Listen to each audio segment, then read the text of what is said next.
নমস্কার, শুভ সকাল সবাইকে। মকর সংক্রান্তির এই শুভ দিনে সবাইকে শুভেচ্ছা। আজকে পিঠে পুলি হয়ে যাক, বলুন কেমন হবে?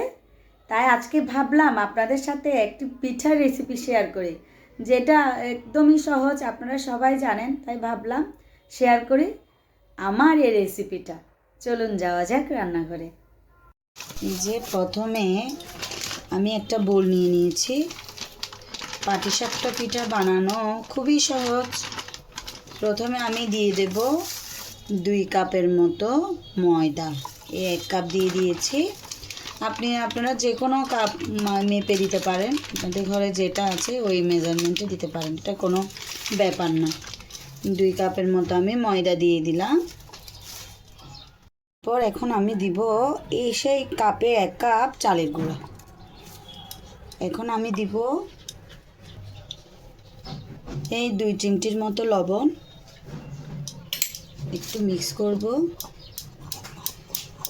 তারপর দিব গুঁড়ো দুধ। এই তো 4 টেবিল চামচের মতো আমি গুঁড়ো দুধ দিয়েছি। আমি তো এখানে লিকুইড দুধ ইউজ করব না, তাই আমি একটু গুঁড়ো দুধের পরিমাণটা একটু বাড়িয়ে দিয়েছি। আপনারা লিকুইড দুধও ইউজ করতে পারবেন, ডিমও দিতে পারবেন, কিন্তু আমি এখানে আজকে যেহেতু একটা মকর সংক্রান্তি একটা উৎসব, তাই আমি ডিম ইউজ করছি না। আপনারা চাইলে ডিমও ইউজ করতে পারবেন। এখন আমি দিয়ে দেব 1 চামচের মতো খাবার সোডা।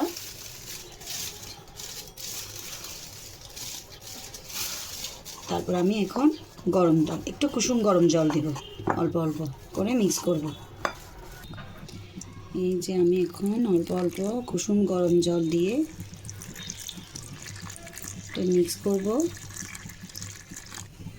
পানির পরিমাণটা আসলে বলা যায় না, কারণ আপনার যতদূর পানি লাগে অতদূর দিয়ে আপনাকে মিক্স করতে হবে। আস্তে আস্তে আস্তে আস্তে এটা অল্প অল্প পানি দিয়ে মিক্স করতে হবে।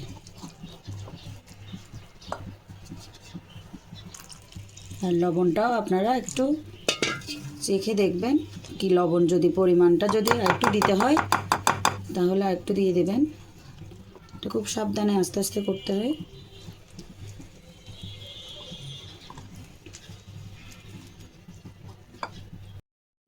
এই যে আমার মিক্সিং কমপ্লিট। দেখেন পাটিসাপটার ব্যাটারটা একটু পাতলা হয়, কমপ্লিট হয়ে গেছে। এখন আমি এখানে কালো তিল দিব।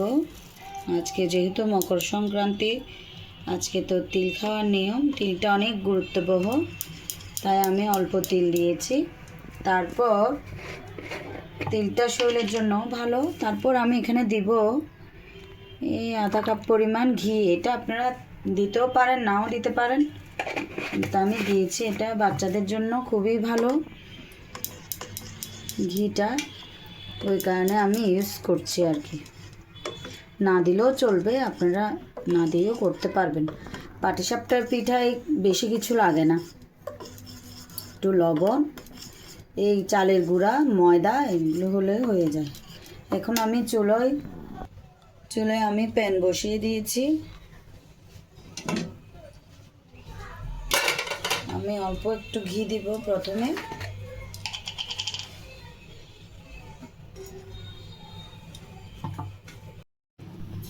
এই পাটিসাপটা পিঠার আমি দিয়ে দিলাম। পাটিসাপটা পিঠাটা আসলে খুবই সহজ, কোনো ঝামেলা নাই। আমি আসলে ঝামেলা পছন্দ করি না, তাই একদম শর্টকাট মতো আমি নারকেল দিয়ে গুড় দিয়ে করি, কারণ এটা খুব একদম খেতে অনেক ভালো লাগে, আপনার সময়ও কম লাগে, তাই আমি এটাই বেশি করি বাসায়। ওই কারণে আপনাদের সাথে শেয়ার করা। আপনারা এভাবে করে খাবেন, দেখবেন খুবই ভালো লাগবে।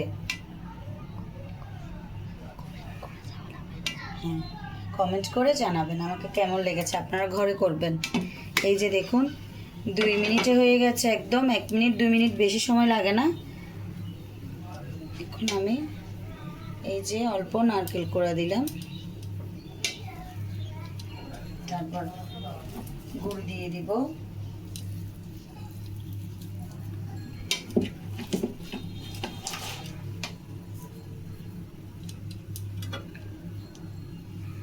বাচ্চারা আসলে বেশি মিষ্টি বেশি পছন্দ করে,